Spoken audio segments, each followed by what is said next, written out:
to Pops and Hisses, a music podcast where you hear from the artists you love. I'm your host, Kevin Coffey, and in this episode, we have singer-songwriter Matt Kearney.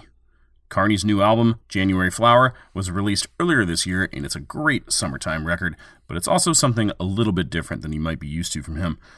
While he's known for producing pop songs with lots of layers, sometimes based off a melody, sometimes on a beat, this time, Kearney started everything on an acoustic guitar. In fact, the entire album was written while he was in a remote area without much other than his guitar and a good friend. I caught up with him to talk about the genesis of the record, how it came together, what he plans to do now that he gets out on the road finally. Real quick, I want to remind you that you can listen to the Pops and Hisses podcast and find music news, reviews, and interviews at popsandhisses.com. But right now, it's time for Matt Kearney. Let's get into it. Let's rewind a little bit. Back in 2019, this was before you started working on the new record. You were doing an acoustic tour, right? Yeah, I was doing an acoustic tour, kind of a City Black and White. It was called City of Black and White Revisited. It was some re-recordings of my second record called City Black and White. And then we went out. It was really, honestly, an excuse just to do an acoustic tour. I hadn't done one in a really long time and got it in just in the nick of time before COVID. I was one of the lucky people that me and my wife knew we were going to have a little girl coming. So I kind of shut it down for 2020. You know, I'd be finishing my current record, January Flower, that just came out, but I was working on that. So yeah, I got all these shows out of the way right in the nick of time before the whole world shut down. So unlike others, you seem to have it timed, accidentally timed just right. You shut everything down for 2020, or you wanted to have a baby, and then you probably would have had to shut everything down anyway. So it seemed like everything. Yeah, I mean, it was a good year. I mean, I feel bad even saying that, but yeah, my situation was a lot better than some people. And I mean, I can't imagine if you had been promoting and working on a whole tour, or you're a new band and you had like a new song that was kind of happening and you like had that moment to go tour and that got taken away from you. Yeah, I feel really bad for a lot of those artists that were dealt that hand. But for me, it was like I was already going to be home, man. If you have a newborn, bro, you aren't doing much usually. I mean, I don't know. Some people just leave. I get why they do that, but I didn't do that. I stuck around, changed diapers. No, and it really ended up being a really special year. Honestly, it was a really weird year, but just to be home and going to be forced to be and we weren't going anywhere, man. A lot of walks, a lot of walking. Yeah. If you're going to be forced to be home with what'd you say? Sorry, you're cutting out a bit. Oh, sorry. Let me check my Wi-Fi. Yeah, I'm going to switch to a different Wi-Fi myself because. Are you on the fiber? No, I'm not. But generally, get that fiber, bro. I live in an old neighborhood. My house is like 100 years old. There's no fiber here. Hang on one second. Yeah, I'm going to switch to this. There's no fiber, bro. Okay, I disconnected. No, sorry. Okay. Metamucil. That joke would have gone so much better if I didn't use an anti-phlegm medicine. I went for the fiber in a jar. It works. We got the Metamucil fiber here, bro. Orange flavored. Yeah. Oh. All right, I'm good. Do I sound better? I'm not cutting out now, I don't think. You sound better, bro. You just Good. I'm glad. So if you're going to be home, that's a perfect time. You got a baby. You're just hanging out. You're not going anywhere anyway. For you, you didn't have to worry about being on a tour. Probably a nice year of bonding and hanging out, right? Yeah, it was amazing. I mean, I was working on my new record a lot, so I had been doing that thing, and we needed to put some final touches on it. So there was a lot of work I was doing, but it was a little different. You were on a different schedule. We did a lot of it remotely too for a while. We had tracked a bunch of players like right before the world shut down. We had tracked all of this. We'd gone into the studio and recorded all of these performances, and we kind of then had to edit and mess with them. So we had all this material we had to edit down anyways. So it became a year where, I was around, definitely working, and created a lot of space for this project, the new one. And it really served the record really in a cool way. But yeah, man, I was home and I hadn't been home in 15 years, probably this much. That's And crazy. it was awesome. I loved it. I mean, well, once again, I feel bad saying that because I know a lot of people lost their jobs or, had people they lost loved ones. Right. So I feel w- guilty even saying that. But to be honest, from my experience, yeah, it was a weird break. I'm not someone that like, I like to work. I like to stay busy. And so to have permission to like not grind after, all the records I put out in my life and like actually in my own soul be like, hey, you got permission to like not grind this year. Like Yeah. there's a global pandemic. You can chill out and just be home and be present was like a real gift and taught me a lot actually about myself.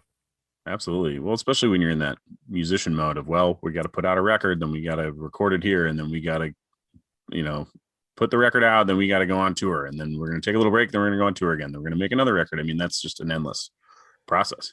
Yeah, it is and there's a rhythm to it that we've gotten good at as a family. Like me and my wife, when I first started 2000, whatever, Nothing Left to Lose, my first record, I was a single guy just Mhm. ready to work my butt off. I think we did 250, 300 shows a year. I mean, I just did everything, Wow. commitments a year. Some of that's radio stuff or Oh, weird, yeah. weird listener lounge in Cincinnati, Ohio at the, banana bar or something. You're just like, I did so much crap early on. But we've gotten it down to where a big year for me would be, like a month in the spring and a month in the fall. And then I'm home for another year. So yeah, it's really manageable. Yeah. That's great. So, and then I know this is all happening at the same time. We were talking about kind of that acoustic tour and pandemic and stuff, but tell me about Joshua Tree. So you had these intentions. I was reading the story about this. You had intentions for this session, what you guys were going to do, and then like it just did not work out the same way, like how you envisioned it all. Yeah, my original thing was that my best friend in the world is named Marshall Roman. He's like the kid in your neighborhood that I just grew up with. We went to elementary school together. Our families were really close. His older brother was my older brother's best friend, but he was really creative, and his mom was this artist, and we would do a lot of stuff together, like painting. We got into graffiti for a while. We took some pottery lessons. Growing up in Eugene, Oregon, that was like a cool thing to be creative. Right. So we did all these, we'd go play basketball and then we'd go do paint something. And he stayed my best friend. And I just wanted to create with him. So I said, hey, bro, let's go. We've never done this. He's a painter. He's a super talented fine artist. I said, let's go out to the desert. I'll bring some recording gear. I'll record, you paint. We'll just hang out and we'll see what happens. And the first day we got to this house in the middle of nowhere, I mean, 10 miles, we drove down this dirt road, Roadrunner Rut Road in Pioneerville, somewhere, California, right on the border of Joshua Tree.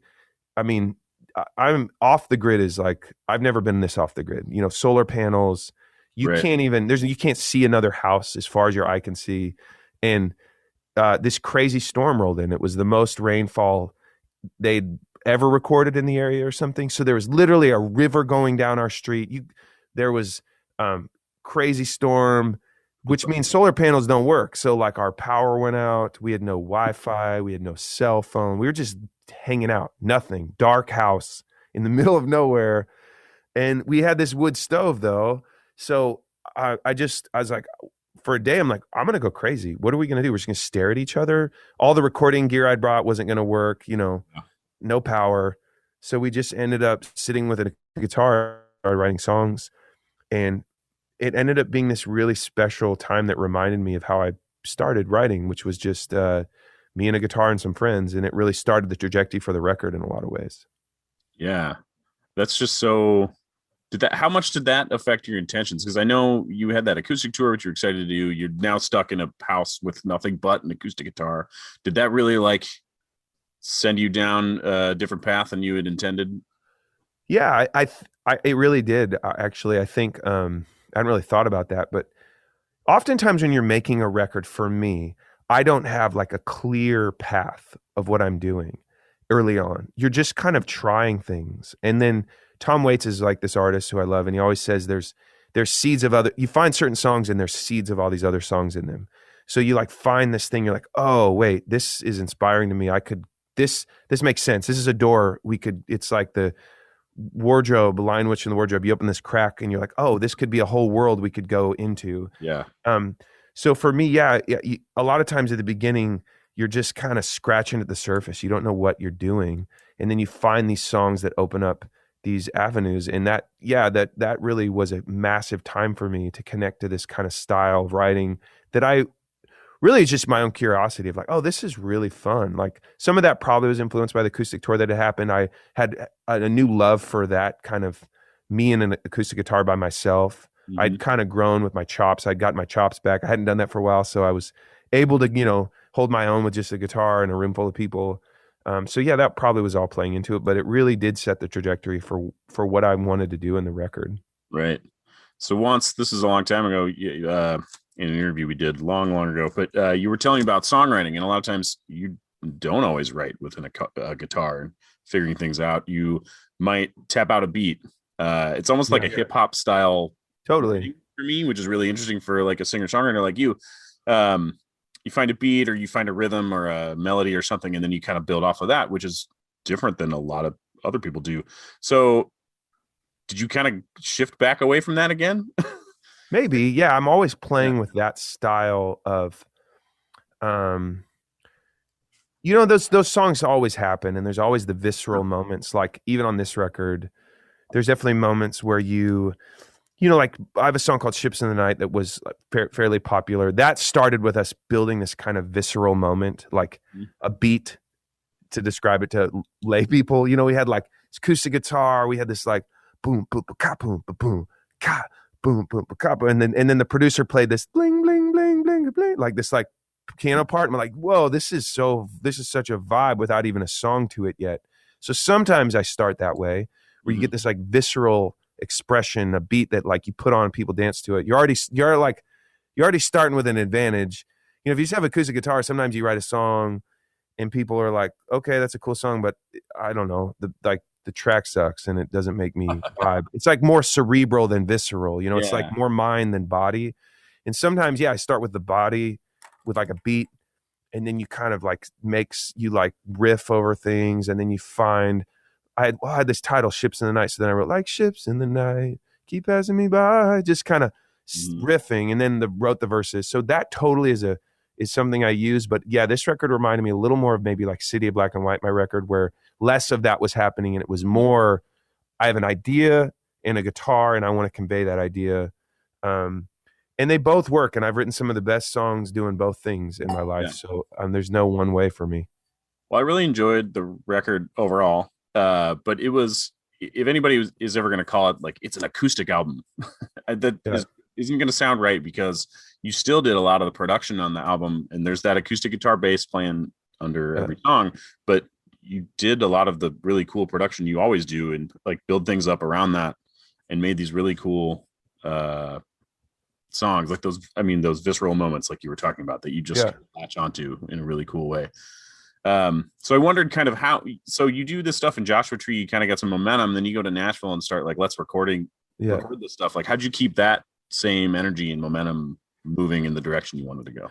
Well, I really, it helped me build some parameters that I was like, I want this to be based in some organic instruments, acoustic guitars, pianos. Sometimes you're trying to do the opposite. You want I want weird sounding crap. I don't want anything that feels organic. Or my last record was more that way.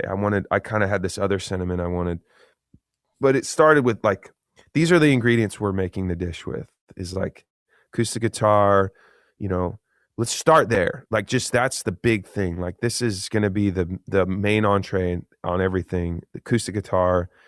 And that really started forming like, well, what kind of stuff do you want to talk about in this? Like, some of it being influenced by 2020. I wrote a few songs, so I had a bunch of material, but I already had this kind of like rural setting, like introspective, Grand Canyon, like kind of desert. Like the rivers and mountains were relating to my life more than like the street and the cars and like Honda Accords, like other records of mine. So I don't know. Sometimes you just, as a creative person, you just follow those things, and then there was a sentiment building, and I found it really fun to play and explore those things. The kind of the part of my history that's the organ kid that went backpacking a bunch, and the guy that's a new dad that's taking on maybe some bigger themes, not just like young love kind of ideas. That's all. Those were all the things going on. I wasn't thinking about any of them, but looking back, that's what was that was what was brewing in the pot at the Yeah. time. Well, you can really pick those things up. Like, it's interesting you said that you hit the nail on the head of something I was thinking when I've been listening to the record. I couldn't really express it, but the thought of the city street versus walking through the forest, or, walking in the desert, which is just a different vibe, because you have that kind of, I don't know, in some of your older songs, just, walking into a store, being in a bar, walking down the street and seeing things. And that's just what you have, versus like Powerless, which I don't know if this is one of the songs you wrote in Joshua Tree, but it sounds like it very much. Oh, dude. Like you're just in awe of all the nature and just how maybe insignificant, well, powerless, of course, is the perfect word. You might have felt during that. Well, that was literally the song. It started as, that's the first song we wrote. Started as a joke because we ran out of power. So I no, I'm not joking. So I had my guitar and I was like, powerless. And no, but the imagery in it is like, it came about losing power, but then it took on like the deeper meaning that like formed as we were writing the song was like, where are these moments in your life where you're just out of control, starting a new project, taking a chance, like falling in love with someone, like the beautiful kind of powerlessness that, so that, the first line, flash and flood, stuck in the mud, I was off the grid and on the run. It felt so close from far away, like violent wind blew down the doors. It did me in and I prayed for more, all the damage done that I wouldn't change, lay me down to sleep. When it comes to us, I'm powerless. Like, so yeah, that the whole thing kind of came out of like me riffing on that. We literally were just out of power. You turned it into something. You turned it into something so big, so much more. I mean, that's it. That's all the good songs are just like that. Usually, Rick Rubin always talks. He's this famous producer. He always talks about the laughing moment in a song when you're laughing, not out of humor, but out of this is ridiculous, or like I'm a little shocked by this idea, or I don't know why a laugh is often like you're like, are we really like, yeah, oh yeah, we could write powerless. Like I'm sitting with the guitar, singing, I'm powerless, joking because we're in the power, in the dark, and then we're kind of laughing, like, well, this actually's kind of got some vibe to it, and then we like go there and take on like the big issue, like, well, where do we actually really feel powerless, like in our hearts, like. And then you get vulnerable, and those are the magic moments when you can. If I could do that every day, I'd be happy, but I can't always. I chase for those moments. Yeah, you saying that about Rick Rubin actually makes me think of one specific song, which is 99 Problems by Jay-Z. And actually, Jay-Z actually says, "You're crazy for this one, Rick," in the song, because it sounds like this silly song, but it's actually very serious and very excellent song. And that's like, perfect. I am way more into that, like. I am way more into those things these days. Like some of my favorite people are playing with like irony and earnestness and humor. And when like you hear a great Paul Simon song or Springsteen song, like Glory Days, like Glory Days in a blink of a young girl's eye, Glory Days. Like he's basically making fun of this guy at the bar who's like, remember when I was the quarterback, the star quarterback? Which is just ridiculous premise to start a song on. Yeah. But then you go back to like, hey man, but we are all like actually really struggling with getting over, and like, we've all make decisions we regret. Or you take on the bigger issue, then all of a sudden you're like, whoa, this song is profound. And playing with those kind of humor and irony and is just I love that right now. It's just a fun thing to do. Those are some of my favorite songs, the ones that, everybody knows the lyrics to or something. And then you go, have you ever sat and listened to that song very closely? And then you start thinking about it. You're like, oh, this is about something totally different. Yeah. Like this song is dark. Like you listen to like Dancing in the Dark. You're like, yeah, we're dancing in the dark. And you're like, wait, want to change my clothes, my hair, my face? Man, there's got to be something like this guy is like ready to off himself. Like he's not happy. Yeah. Like, and this is a sad song, and it's like, just like so upbeat. Courtney Cox is doing a dance move on stage with him in the video, Exactly. Oh man. So God, we were talking about the record, and I don't even know we got in such a good enjoyable tangent. But yeah, well, one thing I was thinking about when I was listening to this was, and you had mentioned it before, that not so many songs about young love, and I'm so excited about this. Or, but you get some really emotional depth on these songs about time passing and feeling older, and just all kinds of different stuff. It just kind of, even going on what we were just talking about, but getting deeper, much deeper than some of those surface level sorts of things. Was that you tapping into what's going on in your life, or just things that you wanted to talk about? Or, I mean, I feel that personally as a parent Yeah. getting older, I start thinking about much deeper things than I Yeah, did when. right. Yeah, I mean, I think it is maturity. I think it's what I needed to do right now and creatively. Like, and don't get me wrong, I will definitely love writing a song about young love and dumb things and like butterflies in your stomach and like cuz I feel all those too. But I remember on that trip in Joshua Tree, Marshall, high school best friends, painting. I love him. I respect him just as a human, spiritually, as a his character, just his integrity. And and he's like a fine artist. Like he's chasing down his own integrity all the time. Musicians can sell it pretty easily sometimes for like a hit or something. And I remember I was writing this song called Blame that's on the record. And the song is I'm the one to blame. I lost my way. And it still hurts to say I'm the one who changed. Never got to say, like in that sentiment, I was singing that. I'm like, dude. And I remember this person and I was just like, this is written to this person. I never got to say, you know what, I really hurt you and wronged you. And like, I don't know the collateral damage of that in your own life. And I'm not in a place to know you and have a relationship with you anymore. Ex-boyfriends or girlfriends that we've wronged and just treated like crap or something, friends that you look back and you have regrets about it. And I was like, does anyone want to hear about this? Probably not. Most people want to just be like, sing me, just make positive vibes, bro. Everything's going to be all right. Now, like, just tell me that. And I'm like, and I remember Marshall from around the corner painting his painting. He's like, bro, you have to say it. I'm like almost in tears writing this song. He's like, if you're going to make a best record of your life, you got to say some crap you believe. Like, or what are we doing here? And I just remember being like, whoa, only my high school childhood best friend can be like, bro, I know who the real you is. Like, go there. Don't be scared.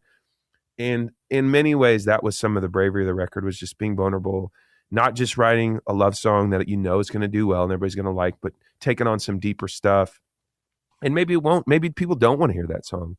And I actually really sleep good at night knowing I did it, like regardless of whether people respond to it or not. And Marshall, that's it. Your best friends and a guitar. That's how I started, and that's why I kept coming back to that place. I love the idea of two things. One, bringing along a non-musical collaborator, but just Yeah, somebody to like bounce stuff off of, keep things fresh, be like, yeah, oh, you should do this or not. yeah, Maybe in some cases being like, no, don't do that. But yeah, like, I love that idea. That's really cool. And then the other thing I was thinking too while you were talking about that was, I think we need those songs because it's hard to express those things. And so many people, and I did when I was listening to that song, identified with that, going like, man, yeah, I'm just like that. Like, I have people yeah, that I know I've messed up too.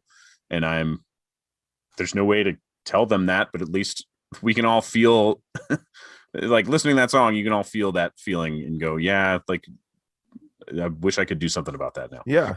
Or maybe someone will. I don't know. I mean, Right. maybe like there's a motivation in there, but I think even that is like healing in my Mhm. own. This even for me, like I forget like what is this song going to do in the world? Like taking responsibility is actually so painful, but it's so beautiful because it grows you up in ways that you can't deny it for the future of your life. Even taking responsibility and people you've wronged, man, as painful as that is, it sets you up to not do that again. Yeah. And it's like Right. humility. People that don't have regrets, man, I don't I don't know. really relate to that thing. I'm like, Yeah. you're Like in you said, denial, bro. Like yeah. if you don't have regrets, like you just aren't like an emotionally aware person of your existence on this earth because we've all screwed up and messed each Yeah. other up at Even times. if you're unable to make amends or apologize, if it's impossible or you're unable or even unwilling, at least you're recognizing that you did mess up, and then I'm going Yeah. to not do that next Or time. like, do you want to get better as a like? I love, and this was modeled to me maybe because my parents, Hmm. my mom was a therapist a little bit. You know, she did some marriage and family counseling, and um, and my dad is like this crazy guy who just, I love him. He's so flawed, but just keeps like trying to get better. Like, and he's just flawed, but totally Right. wanting to not be and growing. And like, he's not just flawed and like, oh, I'm screwed up. Yep. Sorry. You got to deal with it. He's like, really wants to change. And I just like 75 and he's like working through fear and he's like telling me like emotionally, like, man, I'm just really identifying this pattern that's been there my whole life. I'm like, you're 75. This is so rad. Like, you could just be like, F the world, man. I am who I am. You got to Gotten this far, change. I'm done. Yeah. Like, you change. I don't change. You change. And it's like, I just really respect that. The best start of my life comes from that spirit of like, man, what is this? What's going on in like my own heart, in the way that I need to like explore the own things, the depths of my own soul, and like mine them and deal with them. That's where the best art comes from. And that's maybe the gift I hopefully give to people is in the journey of watching me go through it, as they get to like maybe access some of that in themselves. Yeah. I think that's the beauty of those kinds of songs, is being able to apply those things to your life and, feel that way about them. Yeah, I mean, I feel like Lewis and Clark. Like one of my heroes is Lewis and Clark. Mm-hmm. My family came over to Oregon on the covered on. I'm a sixth generation Oregonian on my mother's side. So like when you played Oregon Trail as a kid, remember that game? That was like literally my family. So I don't know. I embrace the pioneer thing or something. That's like, just love it. Like being from Oregon. You know, Johnny died of dysentery or whatever you would do. Fort the river, fight. You know, hunt the ox or whatever. But pioneer, yeah, going there, like being brave enough and vulnerable enough to like go even look in the mirror in the way that's painful is like, you're kind of in some ways pioneering that for other people that maybe weren't taught that or don't have that skill or don't, like, that's not their knee-jerk reaction, but then they get to vicariously do that. And it's like, maybe they're freer. Maybe they like are more in touch with this thing that's been in their heart the whole time, but they just didn't know how to identify. I don't know. That's like one of the things I hope to do in my music. I don't know if I'm doing it all the time, but that's one of my goals at least. Yeah. One song I wanted to ask about was Boulder. It's just such a beautiful song, and I love the way it's built up from the acoustic with the piano and stuff like that. And I found myself listening to it several times over, and I just wondered where'd that song come from. Yeah. What went into making that one?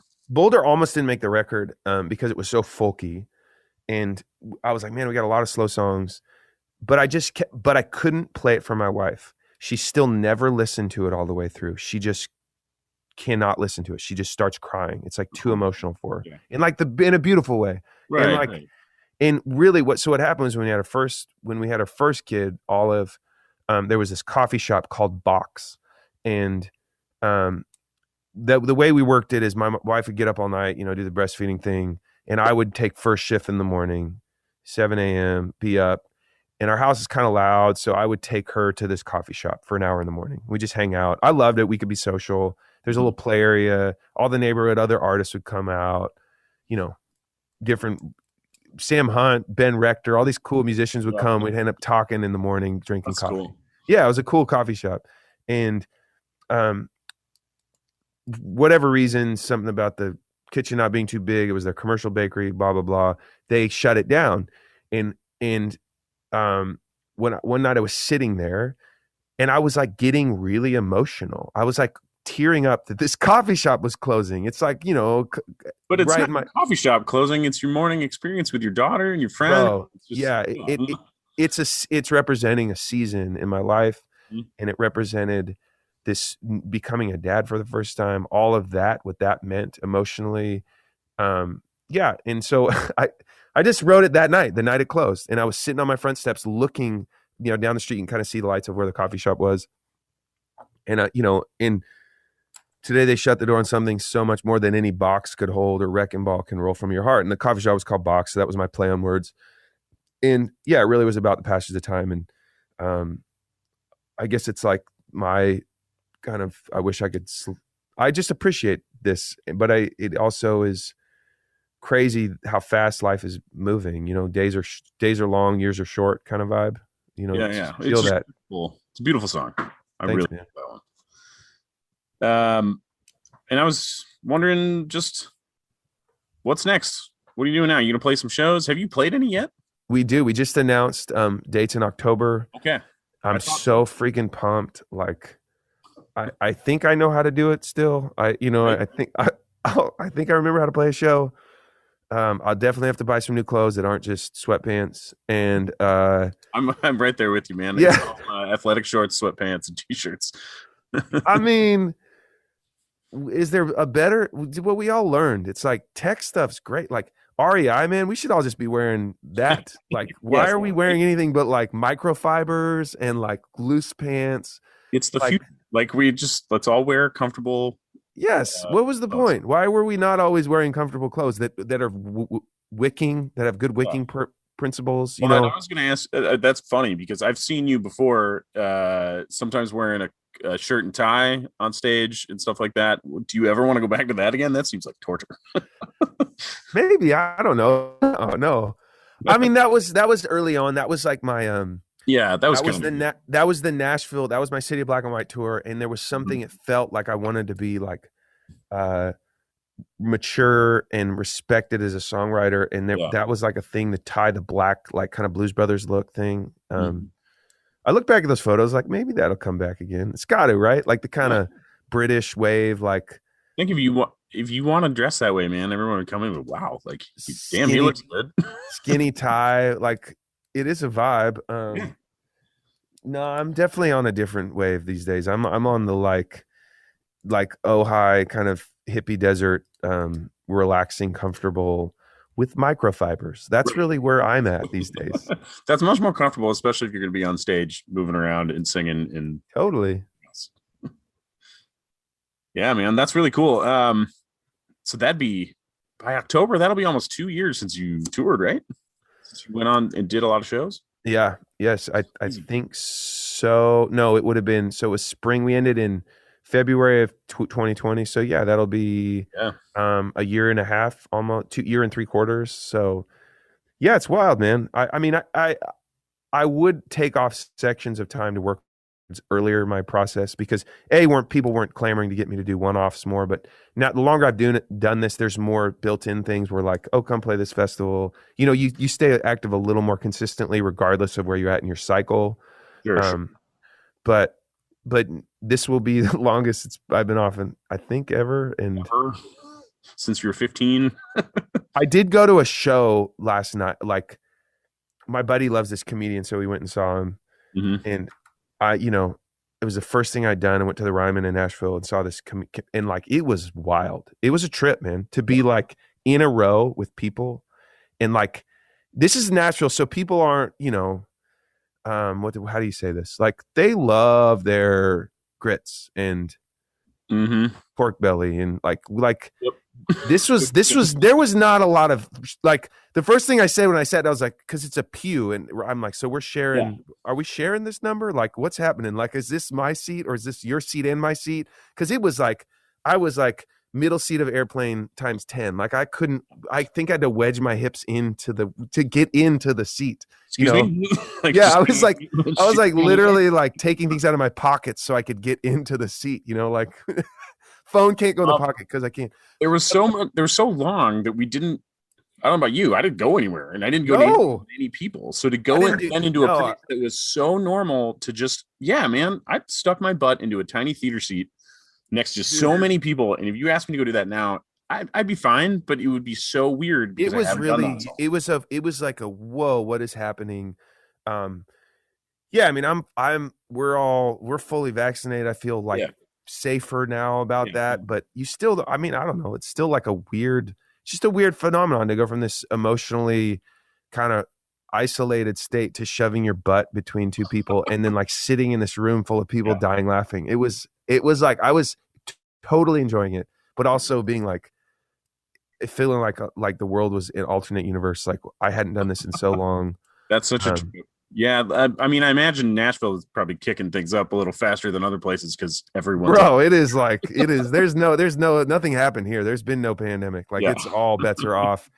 Now, like, The bachelor parties are like the bachelorette parties. God. That's what we're the city of bachelorette parties. So they are just Yeah, like little schools of ducks. Just like they all wear the same T-shirt. There's one leader with the phone, and everyone kind of follows whatever they're going on GPS around. It's like it's so funny. there's the one straggler who's like they're like, come on, got to keep up. It's totally like they're like little like baby ducks walking around. Chicks, little like hens, like walking in pods. So we are on 10. Right back There was no pandemic here. Yeah, it's coming back around here, but like I said, if you wanted to play a show in Nashville, you could do that pretty fast. But for you to come here to Omaha, it'd take you a little while to route here. So they're starting to kick back up, but I haven't really been to like a big concert or show. I mean, that was my first in a year, and it was a thing. I enjoyed it. There's some. I'm ready for it, man. But I mean, at some point you got to like rip the Band-Aid off and just do it. Yeah. Like if you don't, and everybody's going to gauge their own risk. Like if you're around people that still are at risk or can't get a vaccine or something, but like, at some point people just got to be able to, I mean, I wish everybody just get it but the vaccine, but I get that you can't talk everyone into that either. Like my own family, there's different people that believe different things, but sure. Man, I am just pumped. I can't imagine even seeing that crowd, the comedy crowd. Mm-hmm. People were losing their minds. They were just like, this is the greatest. It's got to be a year of pent up energy too. Oh, dude, it was great to be there, but yeah. Everybody says the Roaring 20s are coming. That's where we're going. Like that was after the Spanish flu, I think was the Roaring 20s. So it's like, we're about to go like, I'm ready. I'm ready to be there in the room with people just losing their minds, ripping their shirts off and like just throwing drinks across the room. I'm ready for that scene in Blues Brothers where they're throwing bottles. They're whipping the beer bottles. Yeah, they're just pelting. Yeah, just glass shattering, and they're just going like, "Let's go! I'm ready." I've been sitting at home too long. That's awesome. Well, I know you didn't announce any Omaha dates, but you're coming around Midwest, and maybe you'll swing back through here later. It'd be great to see you live again. It's been a while, but leg 1 is up, leg 2's coming, and it's a lot more dates. So those are coming. So yeah, there's more where that came from. We just wanted to get some off the ground and running. Well, yeah, absolutely. Yeah. Cool, man. Well, thanks, Matt. I love it. My pleasure. I appreciate you coming on the show and hanging out with me for a while. It's awesome talking to you. Kevin, it's my pleasure. Thanks for having me again or catching up with you again. And I can't wait to see you in Omaha. Let's I don't know, eat some steaks or something. We can arrange that. Invest some money in some like hedge funds. Isn't that we can find Warren Buffett. That was a deep cut. We can go to the steakhouse he eats at and just accost him if you'd really want to. Should I buy or sell? I need to know. Yeah, what do you tell Warren Buffett? I love Omaha. It's a cool town. I would love to be down there. Yeah, man. Up there, over there. This direction. Yeah. Well, cool, man. Yeah, it was great talking to you. I never remember the schedule of these things when they come out, but this episode will be edited and up, I think, next week, but I'll send it through to your publicist and they can get it to you if you want to check it out. Love it. Share it or anything like that. So cool. I really appreciate it. I love the record. Been listening to it a lot. Thanks, Kevin. I'm weirdly proud. I usually don't ever listen to a record. Like once you finish a record, no, seriously, once I finish a record, I've been working on it for so long. I kind of can't listen to it once it's out. Also because you're scared and there's a lot more going on. Weirdly though, this record, I like keep putting it on and like, I'm shocking myself. I'm like, I really like this thing, which you would think every artist feels. And you do on some level, you love everything you've done, but sometimes when you put something out like that, you can also look at it and go, you have to sign off on it and be done with it at some point. You hear the things, we should have changed this, should have done that. Maybe totally. Like there's all kinds of things, but and every record you're doing your best. Sometimes I'm sure it's like a director making movies. You're like, wow, we really crushed it on this one. Or the other ones, you're like, man, it's a good movie. I tried my best. I couldn't quite like land it. Like this, there was a fault in the premise of the whole thing, or like the director or this actor wasn't doing their thing right or something. Sometimes you just try your best and you hope it turns out good. And there's been albums that I felt like are more successful than other ones, but for some reason this one, I just keep listening to it. I'm like, wow, how did this happen? I really love this thing. Like, I'm surprising myself, which has been really rewarding, honestly. Great. That's got to be a great feeling. Yeah, it really is. Crushed it. Thanks, man. Yeah. Well, awesome, man. Thanks so much for your time. I really appreciate it. It was good talking to you. All right, Kevin. Take care, man. Take it easy. Thanks for listening to my talk with Matt Kearney. Check out his new album, January Flower, which is out right now. Subscribe to the Pops and Hisses podcast on your favorite podcast app, or head to popsandhisses.com, where you can listen to the podcast and find more music news, reviews, interviews, and podcast episodes. I'm your host, Kevin Coffey, and you can follow me on Twitter as @OmahaMusicGuy, or find my page on Facebook by searching for my name, Kevin Coffey. My last name is spelled Coffey. Thank you to Hurrdat Media for producing the show, and I encourage you to check out all of Hurrdat's network of podcasts. There's entertainment, sports, fitness, all kinds of different stuff. Find them all and lots more at hurrdatmedia.com/network. That's HURRDAT media.com. Thanks for listening. See you next time. A Hurrdat Media Production.